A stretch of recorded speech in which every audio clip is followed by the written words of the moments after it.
విజయవాడ తుమ్మలపల్లి కళాక్షేత్రంలో మండలి వెంకట కృష్ణారావు శత జయంతి వేడుకలు ప్రారంభమయ్యాయి. ఈ కార్యక్రమానికి సీఎం చంద్రబాబు ముఖ్య అతిథిగా హాజరై మండలి వెంకట కృష్ణారావు శత జయంతి ఉత్సవ సంచికను విడుదల చేశారు. అలాగే light house in the storm అనే పుస్తకాన్ని సీఎం ఆవిష్కరించారు. అనంతరం పద్మశ్రీ అవార్డు గ్రహీతలను సీఎం చంద్రబాబు సన్మానించారు. దివిసీమ గాంధీగా మండల వెంకట కృష్ణారావు ప్రజల గుండెల్లో ఉండిపోయారని సీఎం చంద్రబాబు అన్నారు. ఒకప్పుడు విలువలతో కూడిన రాజకీయాలు ఉండేవని, కానీ ఇప్పుడు రాజకీయాలు చూస్తుంటే బాధేస్తుందన్నారు. తెలుగు అధికార భాష సంఘానికి మండలి కృష్ణారావు పేరును ముఖ్యమంత్రి అనౌన్స్ చేశారు. విలువలతో కూడిన రాజకీయాలు చూశాం, సేవాభావంతో పనిచేసిన నాయకత్వాన్ని చూశాం.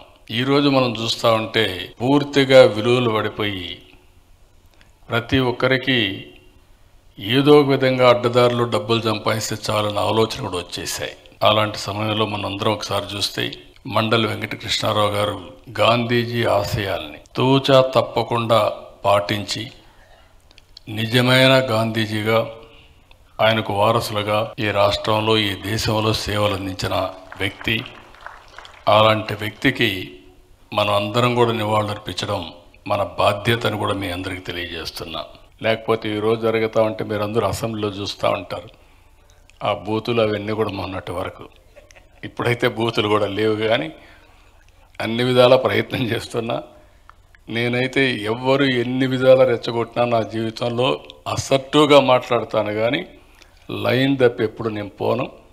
నేను చేసేది వ్యక్తిగత రాజకీయం కాదు, సమాజ హితం కోసం చేసే రాజకీయం ఇది. దాన్ని అదేవిధంగా ముందుకు తీసి హుందాతనాన్ని కాపాడవలసిన అవసరం ఉంది.